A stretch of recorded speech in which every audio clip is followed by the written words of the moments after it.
Hi, I am Hind Nasser, a resident doctor at the Department of Obstetrics and Gynecology in Mohammed VI Hospital University Center in Morocco. Here in this video, I will present a non-common presentation of endometriosis. As it is well known, endometriosis can have several different presentations.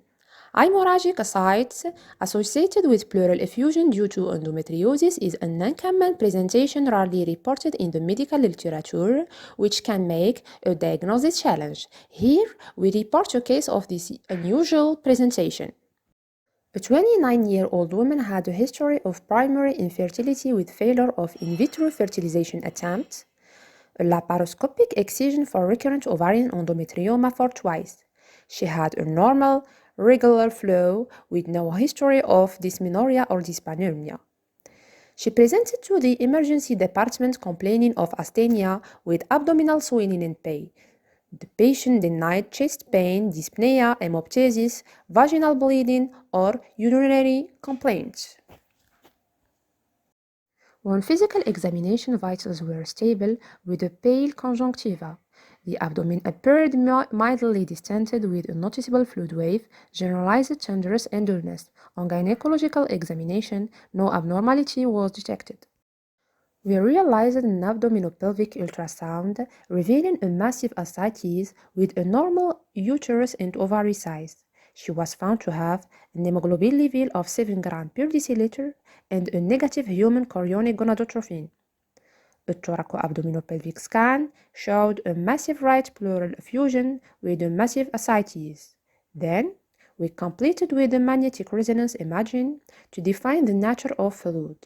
It shows an abundant ascites and right pleural effusion seen as hyperintense signal on TN weighted sequence due to hematic components.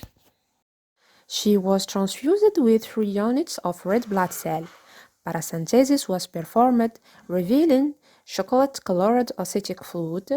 Bacterial and tuberculosis culture were negative, with no evidence of cells cancer. As for thoracocentesis and talc pleurodesis were declined. Actually, she is treated with gonadotrophin releasing hormone analog with a progressive reduction of pleural effusion. The occurrence of simultaneous ascites with pleural effusion secondary to endometriosis is rarely reported. The first case was reported by Brose in 1954. Approximately 16 cases have been reported worldwide. A recent literature review of existing cases made by Megal Hayes in 2018 found that the majority of these women were nulliparous of childbearing age, with a median age of 29 years old.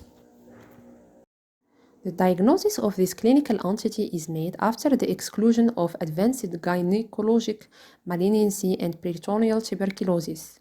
Most of these cases reported, including our case, an abdominal paracentesis was realized to obtain an acid fluid sample for cytological examination in order to exclude malignant cells and tuberculosis infection. The treatment options include hormonal therapy, anti-inflammatory drugs, and/or surgery. There are no specific protocols for the treatment of this condition. This report of case draws attention to this presentation as a complication of endometriosis. It suggests that clinicians should include endometriosis in differential diagnosis of middle-aged women presenting with bloody ascites and pleural effusion in addition to infection and malignancy.